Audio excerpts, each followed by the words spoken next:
بینەرانی قەدرگرانی کوردستان 24 لە هەرچوەیەکن سلااوان لێبێ بەداخەوە شەوی 15 لەسەر 16 ئەم مانگە لەلایەن کۆماری ئیسلامی ئێرانەوە بە موشەکی جۆری بالیستیکی جەنگی هێرشکرا سەرشاری هەولێر و لە نێویدا هێرشکرا سەرماڵی هەوڵاتی سڤیل و لامان کاتدا سەرمایەدارێکی بەناوبانجی هەولێر و کوردستان کە لە ئاکامدا شەیدبوونی خۆی و منداڵێکی و هەروەها برینداربوونی هاوژینی و دوو کوڕی دیکەی لێکەوتەوە. ئەم جارە پرۆگرامی بۆ هەمووان بە پێویست دەزانێ وەکو تازیێبارێکی سەرتاسەری هەرێمی کوردستان و هاوشێوەی شار و شارۆچکەکان کە ڕژانە نێوشەقامەکان و خۆپیشاندانیان دژی ئەم هێرشە تیرۆریستیان جامدا، ئێمە بە پێویستی ئێزانین لایەنێکی دیکەی خاڵی خۆش و پێشڕە و دزەیی بیهێنینە ناو ئەم پرۆگرامە بە ئامادەبوونی دکتۆر عەبدوڵڵاه دزەیی برای ڕەوانشاد پێشڕە و دزەیی، هەروەها گەیلان حاجی سەعید سەرۆکی ژووری بازرگانی هەولێر و ژمارەیەک لە میوانانی دیکە زۆر بەخێبرێن سەرچاوان کە لەلایەن خاڵی خۆش و پێشڕە و دزەیەوە هاوکاری مادی و معنەوی کراون. دیارە بە پێویستمانزانی ئێوەش لەم پرۆگرامە ئامادەبن. زۆر بەخێر بێن هەموو لایەکتان. کاک عەبدوڵڵاه دێمە لای جەنابەت وەکو خانەوادەی خاڵی خۆش و پێشڕە و دزەیی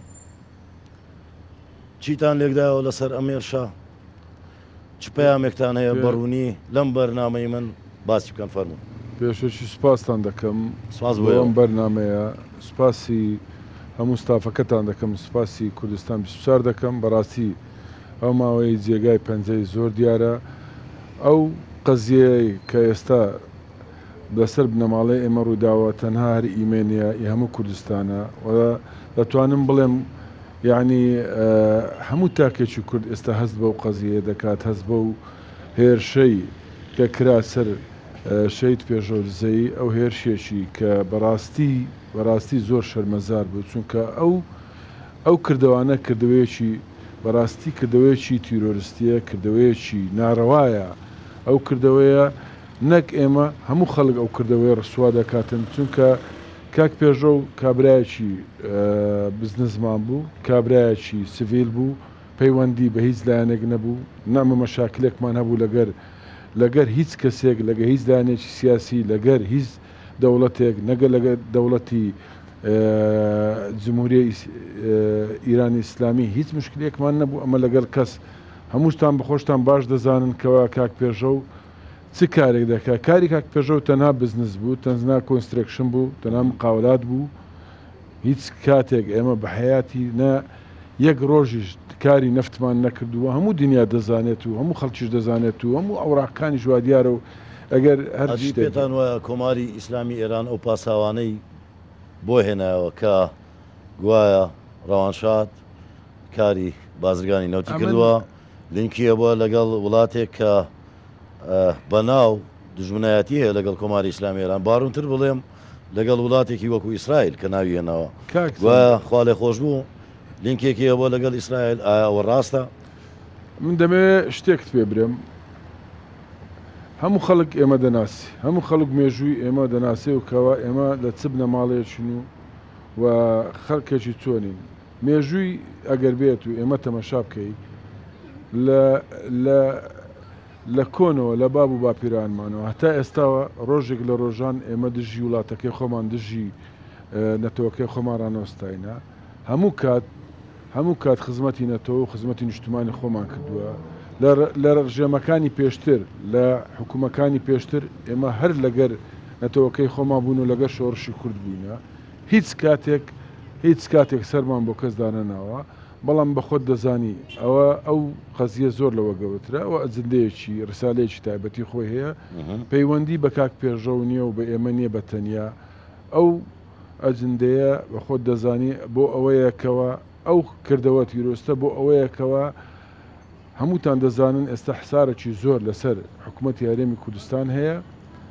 حسارێکی اقتصادی هەیە، حسارێکی سیاسی هەیە، حسارێکی عسکەری هەیە. ئەو حسارە کەەوە ئەو لێدانش پەیوەندی بەوەی هەیە وەکو ڕیسالەیەک بۆ ئەوەی کەوە ئەو ئەوەدانەیە کە لەوە هەرێمی کوردستان کراوە بۆ ئەوەی ڕایگرن بۆ ئەوەی چیتر نەتوانن خەڵک کوردستان ئاوادام کردەوە بە خۆت دەزانی ماوەی چەند ساڵێکە کەەوە کوردستان دەتوانم بڵم بەو 15 ساڵی ئاخیرکەوە خەتوەیەکی زۆر گەورە لە خۆی بینی لە پێشکەوتنی لە بژانەوەی بنەی تحتی کوردستان دژمنانی کوردیش چاویان بەو شتا هەر نایە بە خۆت و هەروەها ئەو شتێک کە کاک پێژەویش کردی کاک پێژەو کە دەستی پێک لە 2006 بوو دەتوانم بڵێم ئێستا خەڵک ئێرە جێگای معسکەر بوو ئەو جێی کەمە لێ دانیشتێن معسکەر بوو پێشتر معسکەر بوو کە کاک پێژەو ئێرەی وەگرت ئێرە زۆر چۆر بوو خەڵک دەیگۆ باشە تو لێرە چ دەکەی لەو چۆلاتێ چ دەکەی چ کارێک دەکەی لە ڕۆژی کە کردنەوەی پرۆژەکە جەنابی سەرۆکی حکوومەت پێشتر کاک نێچیروان بوو کە هات بەخۆی افتتاحی کرد ئێستاش ئەگەر جێی لە قسەکەم بی وابزانم لە بیریتی ئێستا بە کاک پێژەوی گۆ کە پلانەکەی لەو شەرع کرد گوتی وا دەکەم گوتی پێژەوە تو دەتانی هەموو شتانە بکەی گوتی کاک نێچیر ئەگەر نەم کرد کاک نێچیروان ئەگەر نەم کرد گوتی تو لێرە گوتی هەر مواسە فعلا قسەکانی کاک پێژەو هاتە دی بەڵام ئەو شتەی ئەو پێشکەوتنەی ئەو ژێرخانەی کە کاک پێژەو بۆ هەولێری دروست کرد ئەکید دژمنان پێیان ناخۆشە لەبەرەوەی ئەگەر تەمەشا بکەی ئەو پارێ و ئەو ئیمکانەتەی لە بن دەستی دژمنانی ئێمەدا هەیە یان لە بن دەستی حکوومەتی فیدرالدا هەیە بۆ ماوەی چەند ساڵ نەیانتانی ئەو شتانە دروستکەن کە لە کوردستان دروست کرا و هەروەها وڵاتانی دەوروبەریش بۆ ماوەی 15 ساڵ کوردستان توانی بگاتە ئاستێکەوە زۆر لەوان باشتر بێ لە بنیەی یعنی لە ژێرخانەی ئابوووریەکانەوە و هەروەها لە دروستکردنی نیشتە جێکردن و ژووری بازرگانەکان و ئەمە خۆی لە خۆیدا یعنی نقطەیەکی زۆر مهمە دەبێت خەڵک بزانێ دژمنانت تەنها ئەوە نییەکەوە عسکەریان کار لەگە بکایان اقتصادیان دژمن لە زۆر لایەن محاولە دەکاتن کەوە دژمنی کورد زۆر محاولە دەکەوە کاک عەبدوڵڵا وڵات با من دەمەوێت ئاماژە بەوە بکەم لە دوای ئەم کارە ساتەی کە بەسەر شاری هەولێر و کوردستاندا هاتووە چراکانی پرۆژەی ئەمپایر کوژاونەتەوە تاوەکو ئێستا وەکو هەڵوێستەیەک وەکو وەفایەک وەکو هاوخەمیەک بۆ ئەوەی کە ئەم کارە ساتە بەسەر خاوەنی ئەم پرۆژەیە هاتووە کاگەیلان دێمە لای جەنابەت بەو شێوێ لێ دەپرسم ئەم ڕووداوە کاریگەری دەخاتە سەر بازرگانانی دیکە بۆی لە ئایندەدا ببێتە بربەستێک لەوەی کە پرۆژەکانیان بوەستێنن یان لە بواری ئاوەدانی و بنیادانەوە بوەستن یاوەتە کاریگەریان بەسەریانەوە نابێ سەرەتا زۆر سوپاسان دەکەم ئێوارەتان باش ئێوارەی بیستەران و بینەرانی کوردستان 24 باش و بە خێراتنی برای بەڕێزم دکتۆر عەبدوڵڵا دزەیی دەکەم کە بەشدارە لەگەڵمان لە ڕاستیدا من وا نابینم کە ئەو هێرشە هەرچەندە ئەو خەسارەتەی کە لێمان کەوت لە دەستدانی بەڕێز خوالێ خۆش بوو پێشڕەو مەجید ئاغای دزەیی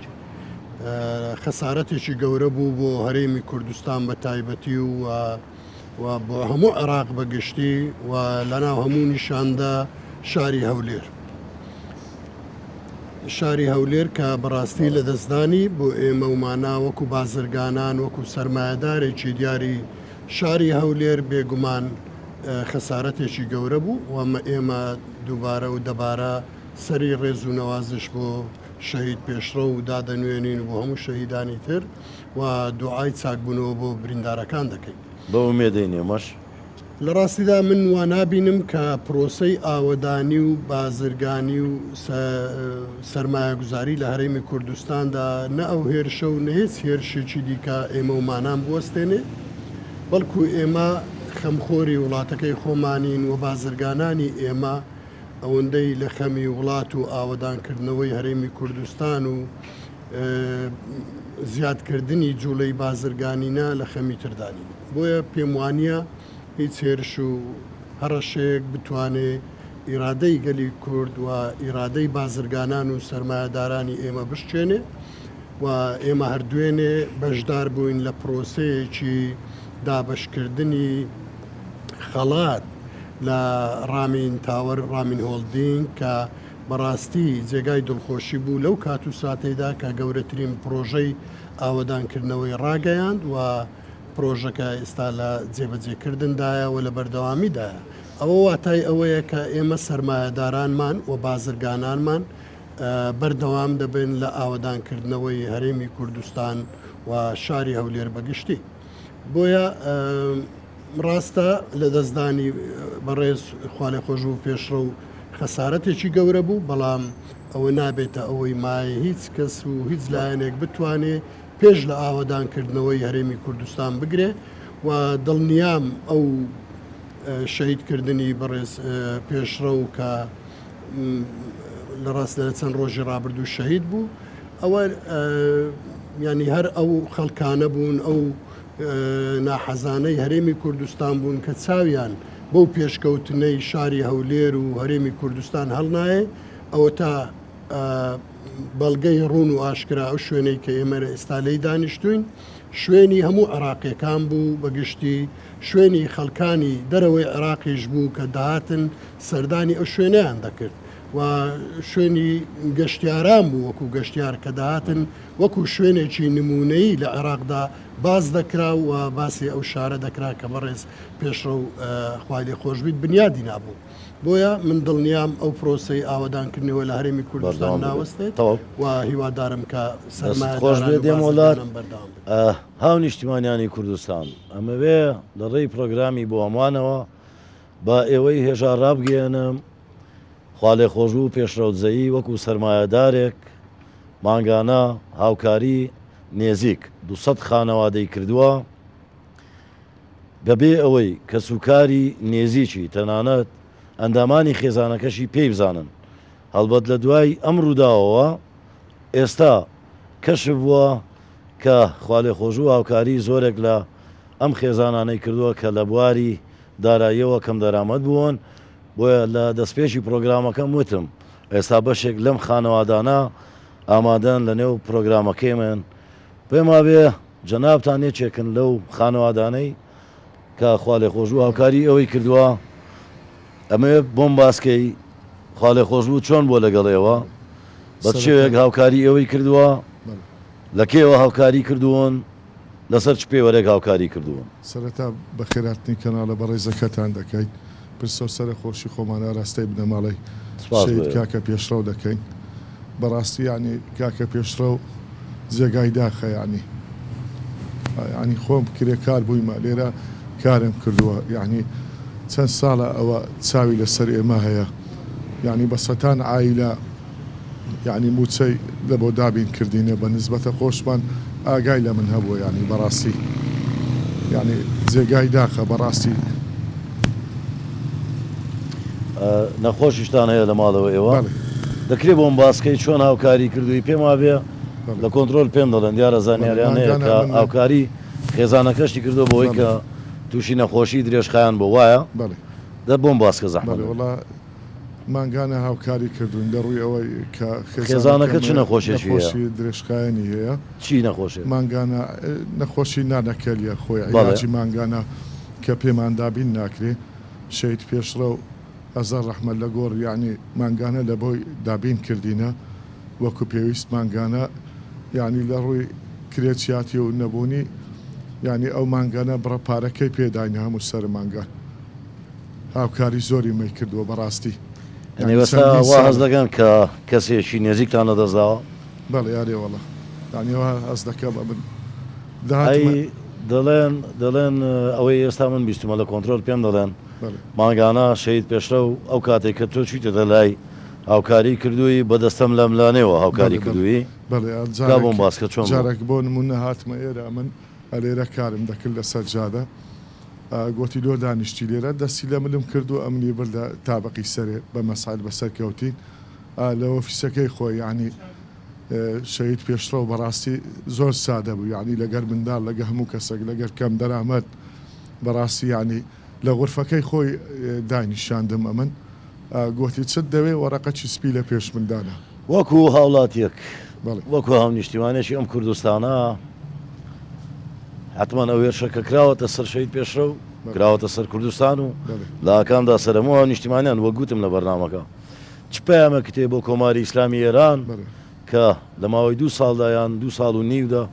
ئەوە دووەم جارە هێرش دەکاتە سەر ئەم وڵاتە و سەردوو کەسایەتی دوو بازرگانی ئەم نیشتیمانە دەتەوێت چیان پێ بڵێ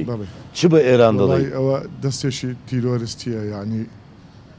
دەستێکی تیرۆریستیە بەڕاستی ینی خەرکەکی سڤیل لێرە دابی کە ئامانچ بەڕاستی ینی جێگای داخە هەر ئەوەندە زیاتر ناتوانم دەستخۆش سەلامت کاک عەبدوڵڵا ئەز دەکەم تۆزێک کاریگەری بەسەرتەوە کردم گفتوگوێی من وەم میوانانە شەهید پێشرە و لای ئەوە باسی کردووە کە هاوکاری ئەو خەڵکی کردووە بەڕاستی من ئەوانە برادرانی یەکەم جارە بیان بینم بەخۆم دەمزانی یعنی زۆر زار کە هاوکاریەکانی مەسەرەن ئی پێشمەرگە و ئیماڵی شەهید و کەمپی کاگەران سەنگاوی و واروە هاوکاری تر مەتەنی دەستگاکانی خۆخوازی و دەستگای بارزانی و هاوکاری مەسەرەن کە وەختی کە شەری داعش ئەوەی من بیستمە لە شەڕی داعشیش ڕۆژانە سەبەتەی خۆراکی شەڕی داعش ساڵێک بۆ هێزەکانی پێشمەرگە و سەنگەرەکانی وەرگری لە کوردستان دابین سەنگەری لای مەغمور کە ئەو سەنگەرە کە مەغمور منتقەی خۆمانە ئەو منتقەیە ساڵێک هەموو خواردنی نیوەڕۆ و ئێوارە بۆ پێشمەرگە دابینمان دەکرد ئەوەش بە ئەرچی سەرشانی خۆی دەزانی نەک بە واجبێک یان شتێک ئەوە دەگو ئەرچی سەرشانی هەمومانەکە لەبەرەوەی کە پێشمەرگەیەک لە سەنگەرێک جانی خۆی فیدا دەکات کابراایکی مستەسمڕی پێویستە ئەو شتانێک کە دەوێ بۆی دابینکە ینی ئەوە بە شتێکی زۆر مهم نییە بە شتێکی واجبی دەزانی و کە ئەرچی سەرشانی هەموو شتە هەموو هاوڵاتیەکی تاکێکی کوردە کە سەرمایهدار بێ واروها وەختی کۆرۆنەی کە هاوکارێکی زۆری وەزارەتی تەندروستی کرد و بۆ وەزارەتی تەربیە زۆر زار هاوکاری دەکرد قوتابخانە و هەروها وەرزش کە خۆم سەرۆکیانە بووم زۆر جار مەسەرەن 100,000 و 50,000 و سارێک 2012 بوو پارەمان نەبوو کاک نەوزاد مایە یادی بەخێر ئێستا ئەو ئاگای لێ بوو واروها کاک یوسف عەزەدین و جەماعەت کاک سەفین و کاک عەبدخالق و مەلا کاک شۆڕش هەموو لێوە بوون پێویستمان بە پارە بوو بە 500,000 تەلەفۆن کرد کاک نەوزاد وتیانیتمان گوتی چ بکەین وتم باشە مەسە تەلەفۆن لە بۆ کاک پێژەوە شەید پێژەوێت تەلەفۆنمەکە گوتمان پێویستمان پێ بە 500,000 دۆلار بازەوە دەکەن دەڵێن بەشێکیش لەو قوتابخانەی لە بواری پەروەردە کە بە هاوبەشی لەگەڵ چەند بازرگانێک دیکە قوتابخانەیان بنیاد ناوە بەشیشان تاوە ئێستا تەواو نەکراون خەریک بۆ تەواوی قوتابخانەیان داناوە و هەروە ئێستا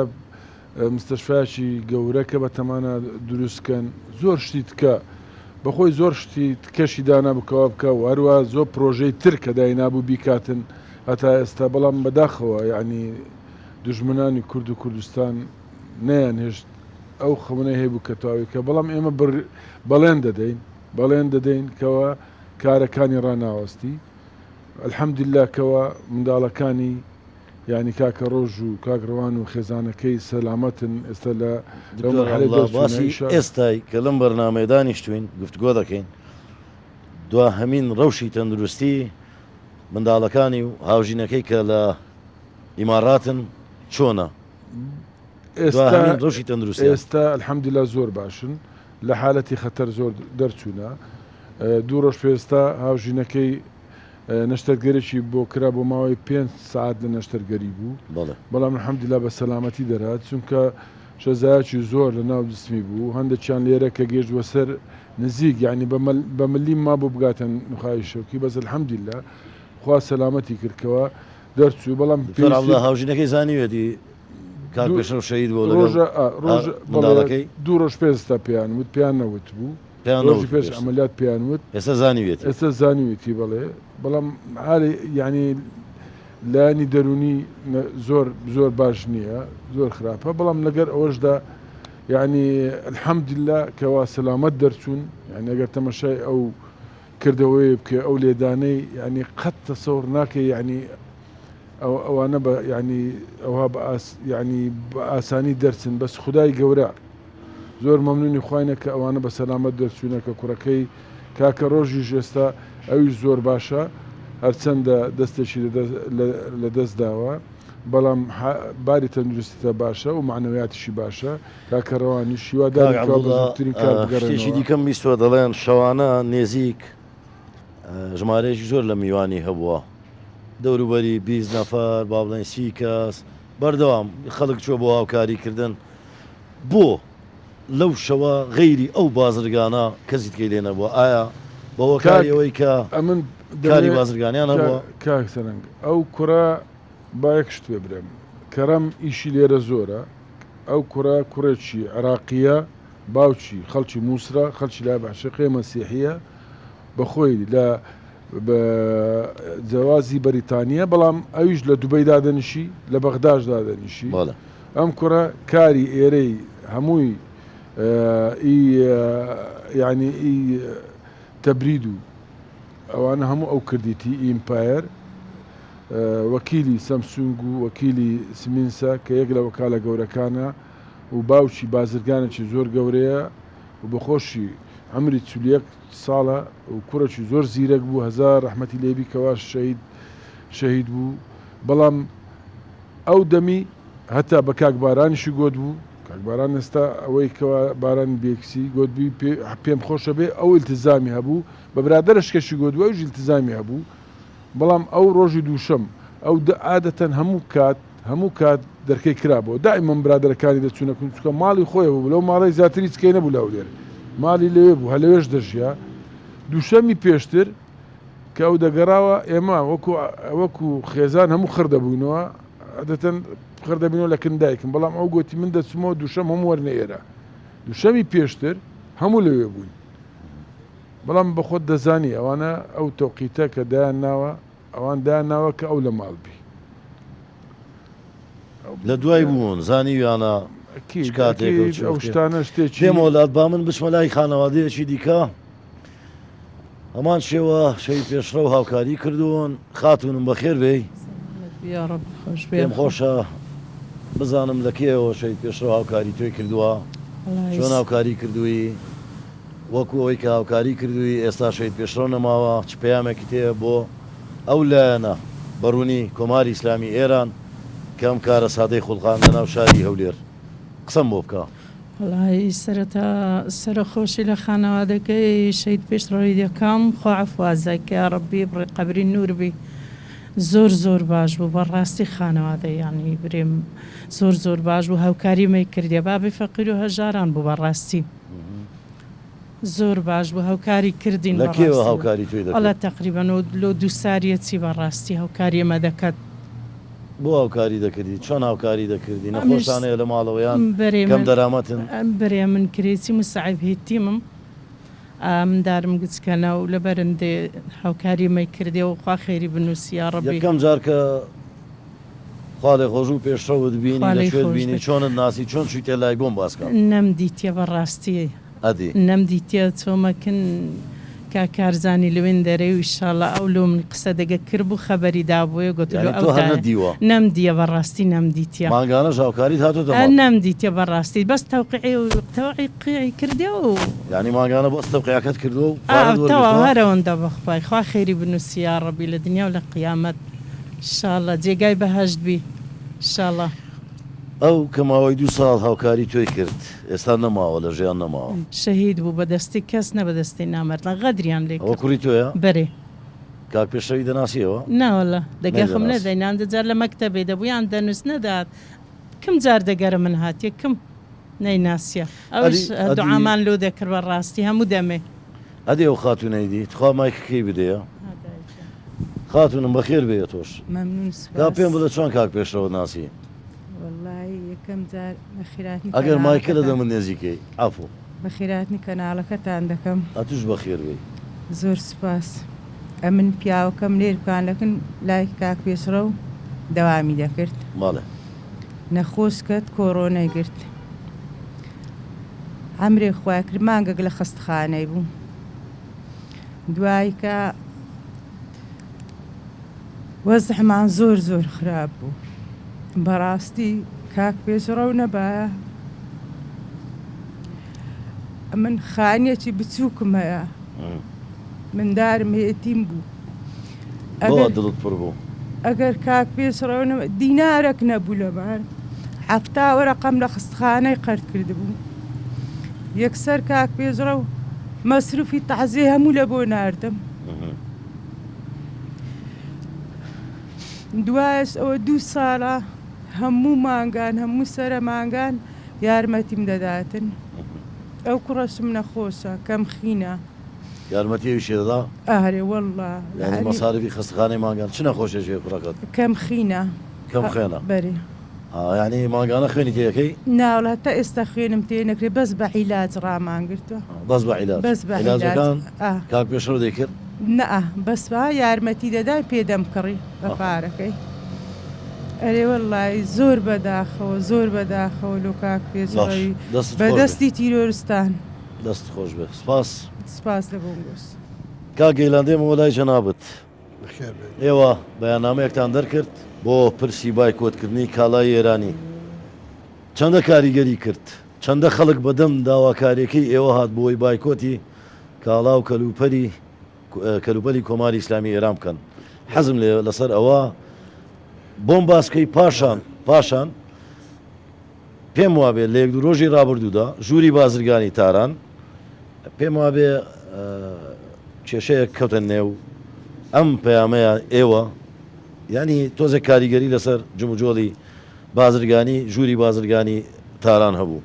ئەگەر بۆم باسکەی فەرموو سەرەتا ئێمە دوا بەدوای ئەو ڕووداوەی کە ڕوویدا بەڕاستی بەهۆی ئەوەی بەڕێز پێشڕە و ئەندامی ژووری بازرگانی و پیشسازی هەولێر بوو و سەرمایهدارێکی دیاری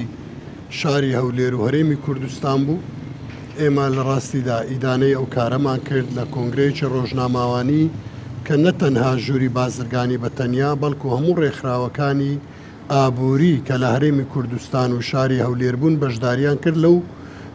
کۆنگرە ڕۆژنامەوانەیە کە تێیدا ئیدانەی ئەو جۆرە کارانە کرا کە خەڵکی سەرمایهدار و بازرگان و خەرچی سڤیل تێیدا بۆ قوربانی بەداخەوە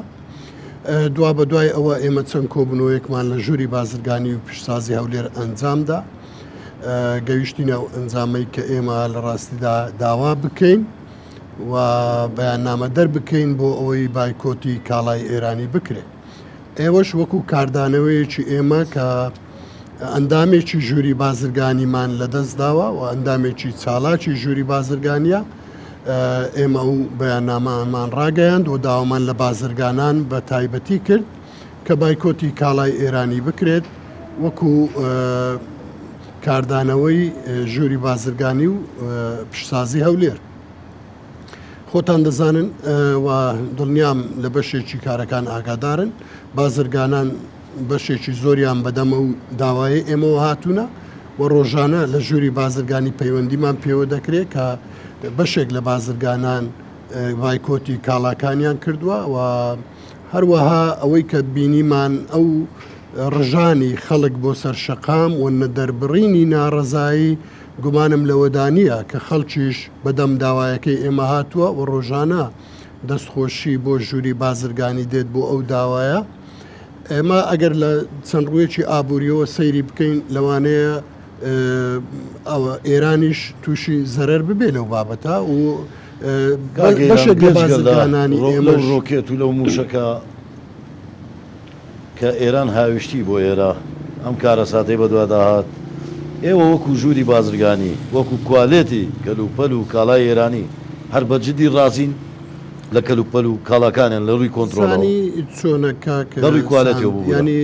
ئێران وڵاتێکە لە ڕووی ئابوووریەوە گرنگە ئێمە ناتوانین گرنگی وڵاتی ئێران کەم بکەینەوە بەڵام وەکاڵاکانیشیان دڵنیابم لەوەی کە لەوانەیە کوالێتیان وەکو بازە وڵاتی تر نەبێ لە هەندێک کاڵادا و لە هەندێک کاڵاشدا کاڵاکانیان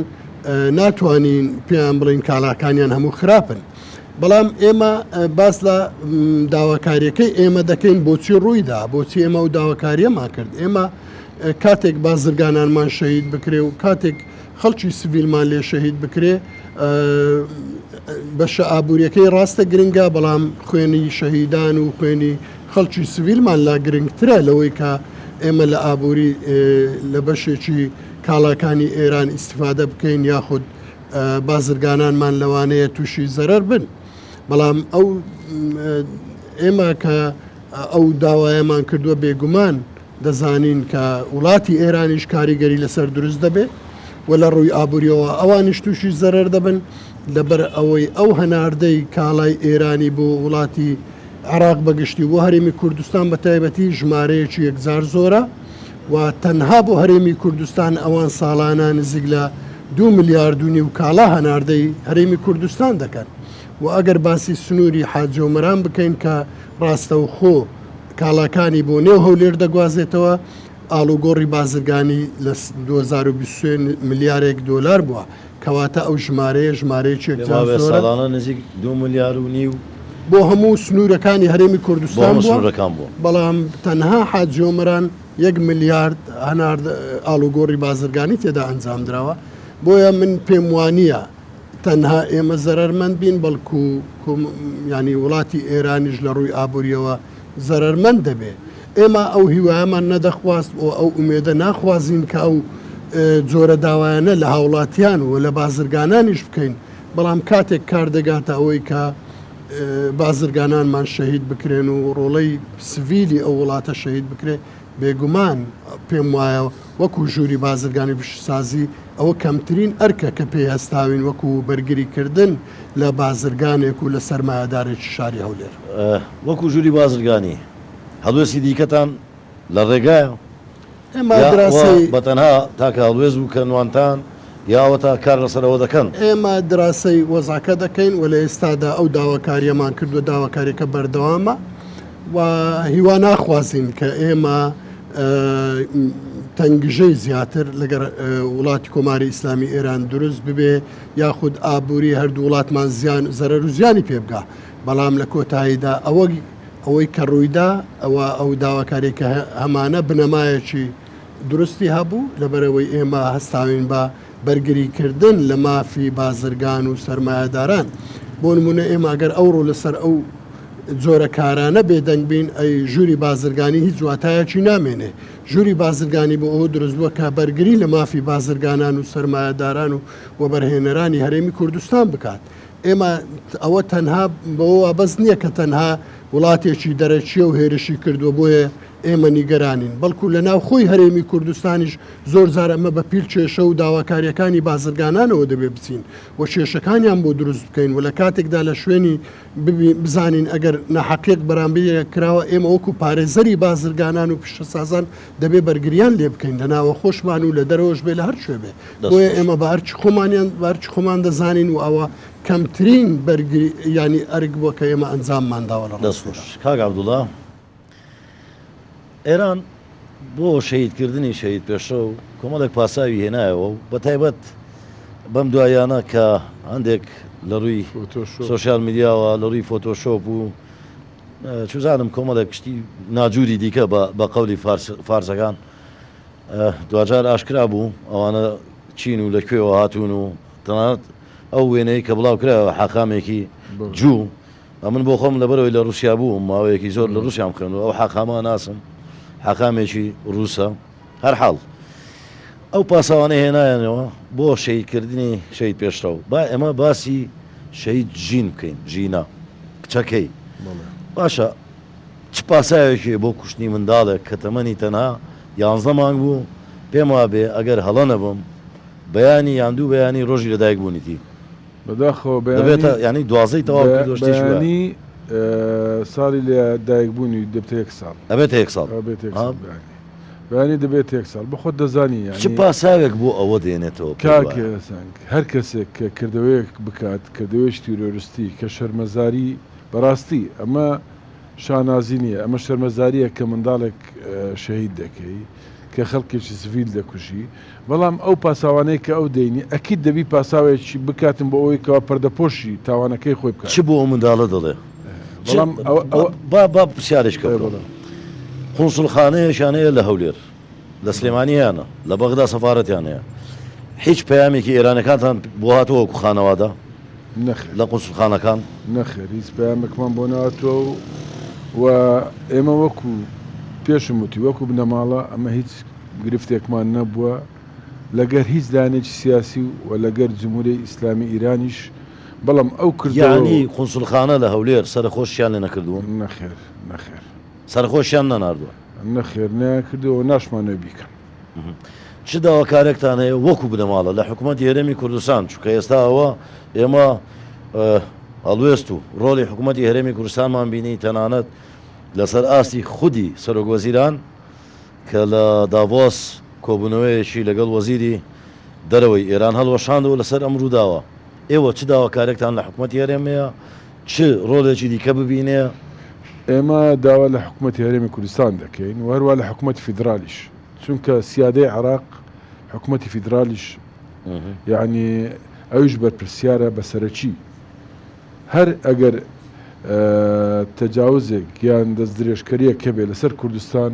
کەواتە حکوومەتی عراقیش بەرپرسیارە داوا لە حکوومەتی عراق دەکەین فدرال داوا لە حکوومەتی کوردستان دەکەین کەەوە لێکردنەوە بکەن بۆ ئەوەیەوە بتوانین بگەینە نەتیجەیەک بزانین ئەو کردەوەیە تیرۆریستی لە بەرچکرایە ئەو کردەوەی لە بەچکرا هەرچەندە ئێمە سوپاسی بێپایانی سەرۆک وەزیران دەکەین قاسم عەرەجی هات هەروە ئەگەر یارمەتیم دێستە بەڵێ. سوپاسی سەرۆک وەزیران دەکەین محەممەد شیع سوودانی کەوا موقفێکی باشە بوو سوپاسی قاسم محەممەد عەرەجی دەکەم کە هات ئەویش کە بەخۆی هەموو شتەکەی دیت و هەروەها لژنەیەکی پەرلەمانیش لە عێراق هات کە بە سەرکردایەتی دکتۆر شاخەوان زۆر سوپاسی دەکەین زۆر سوپاسیان دامەکانیش دەکەین کە لەگەری بوون ئەوانش کە جێگایەکانی تو کە تەقریەکانی وانش کە دیارکەت کە ئەو جێگای سڤیلە و هیچ پەیوەندی بەیز نییە سوپاسەکی بێپایانی سەرۆک بارزانی دەکەین بەڕاستی جەنابی سەرۆک مووقفێکی زۆر زۆر زۆر مهمی هەبوو گرنگی هەبوو لەلای ئێمە لەبەر ئەوەی پاڵپشتکردنی بۆ ئەو قەزیە پاڵپشتکردنی بۆ ئەوەی کەوا دیفاعکردن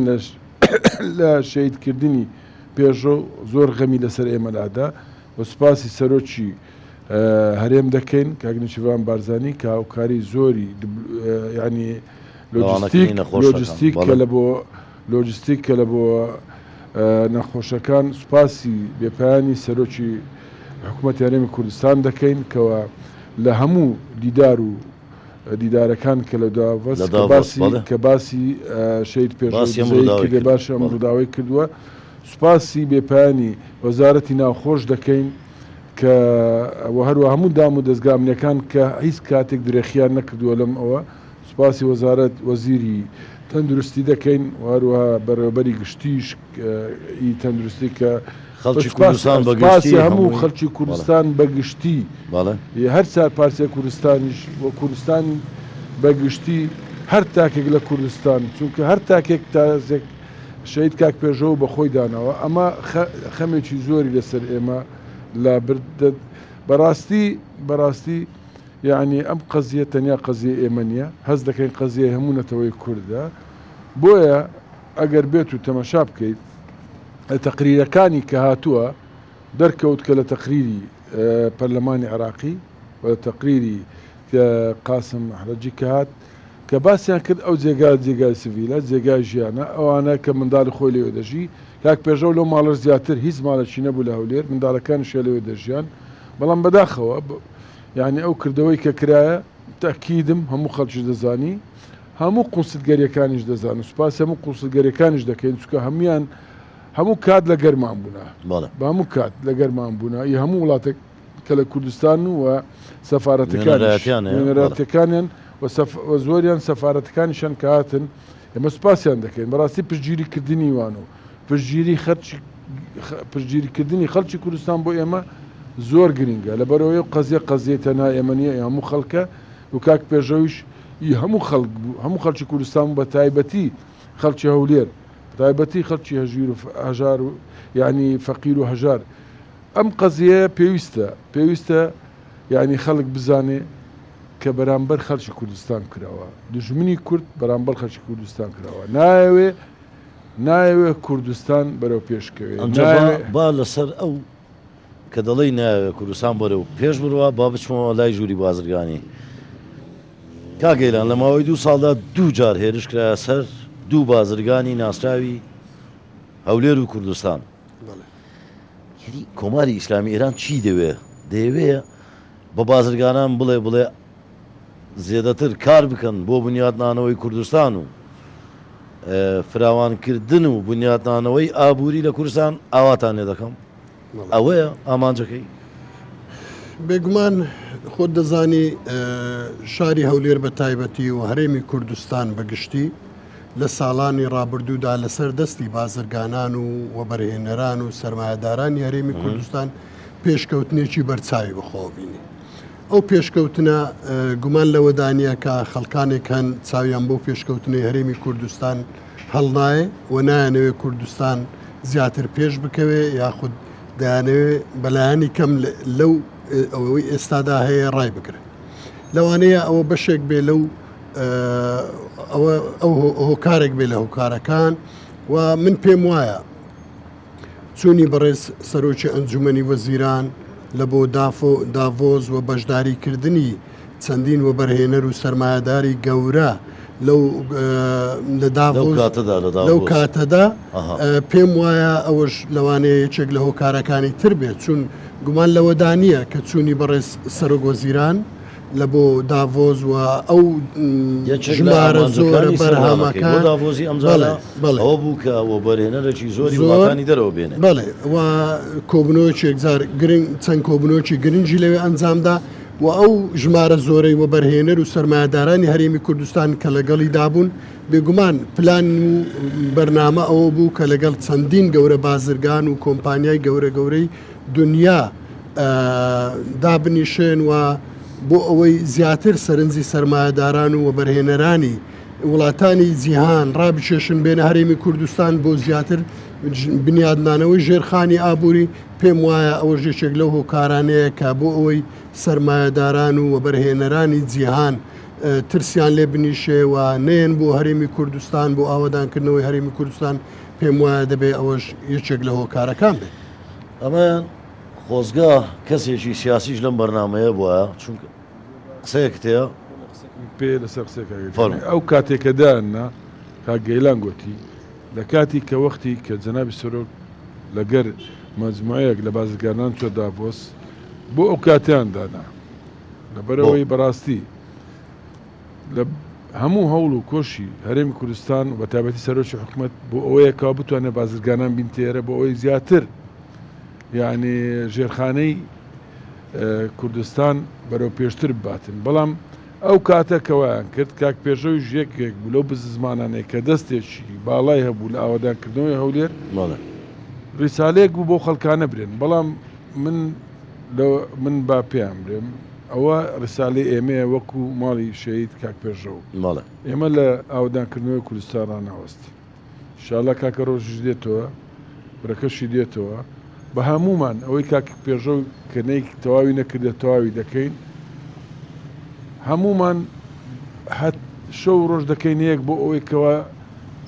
ئێرە زیاتر ئاوادانکەین و زیاتر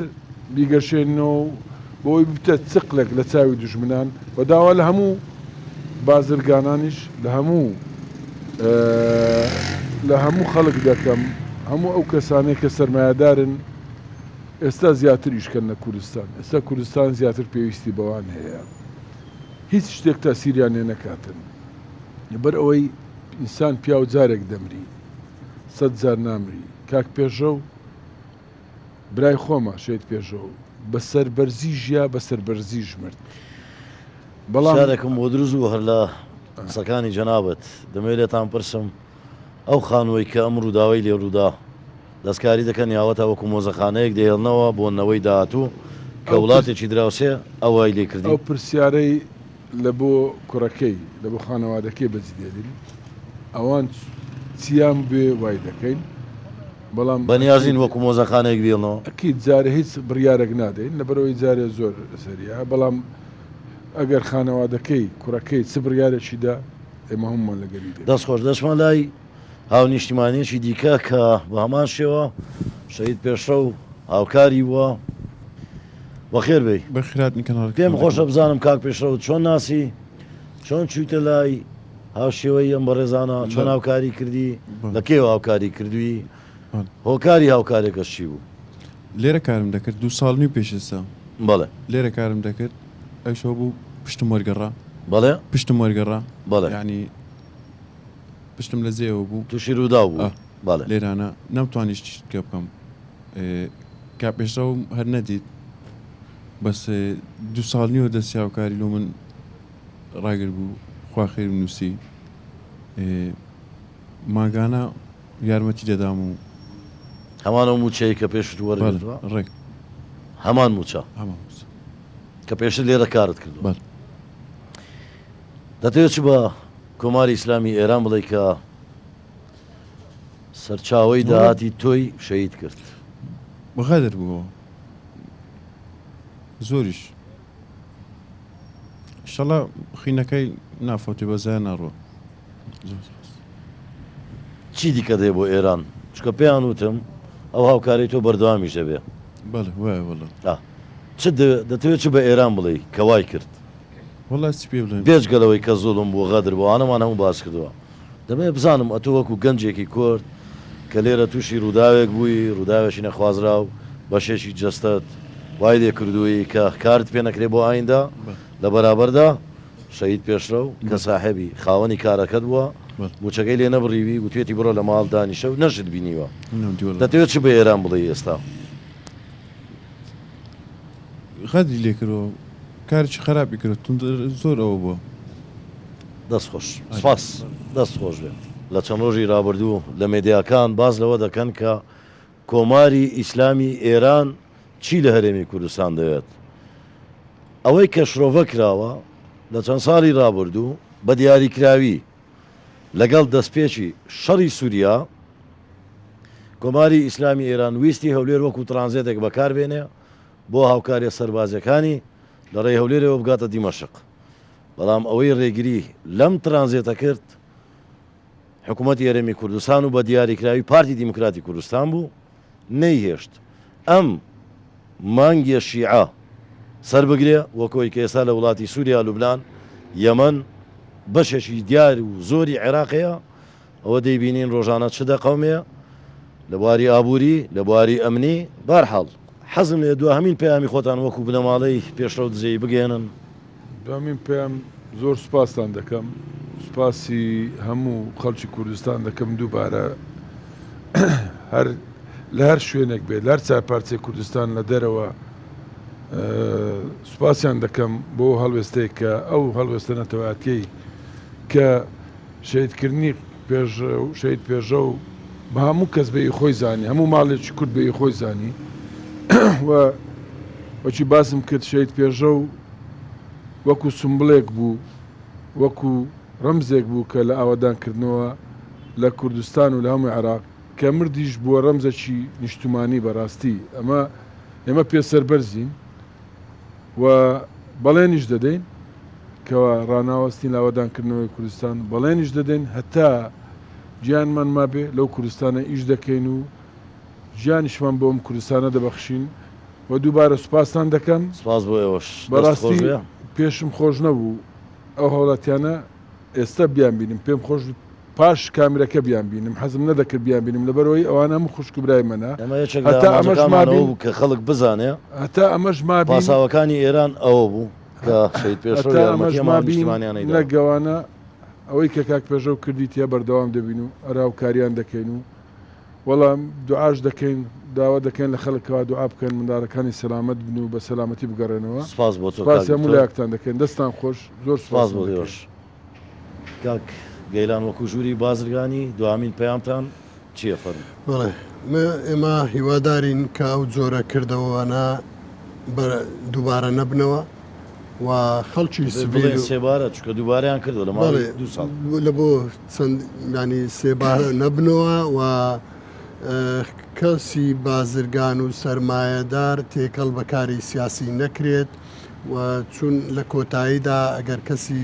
سەرمایەدار و بازرگان تێکەڵ بەو کارانە بکرێت کاریگەری لەسەر ئابووری هەردوو وڵات دەبێت بۆ ئێمە داواکارین خەڵکی سڤیل و بازرگان جیا بکرێتەوە لە کاری سیاسی و تێکەڵ بۆ کایانە نەکرێت و بۆ پەیامەکەی ژووری بازرگانی تارانیش کە ئێمە لە سۆسیال میدیا بیستمان و پەیامەکەمان خوێندەوە ئێمە لەلایەن خۆمانەوە سوپاسیان دەکەین کە ئەوان هەڵوێستێکی وایان هەبوو بەڵام هەڵوێستەکەیان حەزمان دەکرد یاخود پێمان باش بوو هەڵوێستەکەیان بۆ ئەوە بێ کە ئەوانیش وەکو ئێمە بەرگری لە بازرگانانی هەرێمی کوردستان بکەن لە کۆتاییدا ئەو بازرگانانەنە کە ڕێخۆشکردن بۆ ئەوەی کاڵا و شتومەچیوان لە هەرێمی کوردستان ساغ بێتەوە ئەگەر ئەوان ئەو بازرگان و سەرمایهدارانەی ئێمە بکەنە ئامانج بێگومان کاریگەری ئابووری لەسەر هەردوو وڵات دروست دەکات. دەستخۆش بۆ جەنابی شت سوپاس بۆ ئامادەبوونی هەموو ئێوەی هێژا حەزم لێ بە زمانی فارسی شعرێکی شاملوم بە بیرکەوتەوە شاملوو شعرێکی زۆر جوانی هەیە داریوش یەکێکە لە گۆرانی بێژە بەناوبانگەکانی ئێران ساڵانێکی زۆرە لە دژی ئەم سیستەمەی ئێستای کۆماری ئیسلامی ئێران لە دەرەوە دەژێ شاعرەکەی لەوە بەبیرم هاتەوە کە پاساوەکانی ئێران زۆر عەجیب و سەیر بوون شاملوو دەڵێ ڕوزگاری غەریبیز نازەنین ڕۆژگارێکی سەیرە نازەنین فعلەن ڕۆزگاری غەریبیز نازەنین پێم وابێ ویست قسەیە بکەی هەمیش دەمێ کۆتایی وەرنامەکەم بێنم لە فکرچ و زۆر سوپاسیەوە دەکەم سوپاسی هەموو دەستگاکانی ڕاگەاندن و سۆشال میدیاکان دەکەم بەڕاستی درێخیان نەکردووە هەمویان قەزیەکان بە قەزیە خۆیان زانیوە دەستیان خۆشبی من لە دەستپێکی بەرنامەکە پێم وتیەوە ئەرچی ئەمەیە چونکو ئەوەی هێرشەی کە کراوە بەتەنا بۆ خانەوادەیەشی وەکویەوە نەبووە بۆ سەر کوردستان بووە لە نەتیجە هاونیشتیمانیانی ئێمەیە وەکو کوردستان 24ش ئەرکمانە لە پرسە نەتەوایەتەکان لە پرسە نیشتیمانەکان هەمیشە لە پێشەوە بین سپاس بۆ ئامادەبوونتان سپاس بۆ ئامادەبوونی ئێوە ێژاش سپاس بۆ بینەرانی قەدرگرانی کوردستان 24 کە تاوەکو ئێستا لەگەڵم بوون هەمیشەتان شاد بە هیوای سێبارە نەبوونەوەی ڕووداوی تیرۆریستی بەم شێوەیە هەمیشەتان شاد.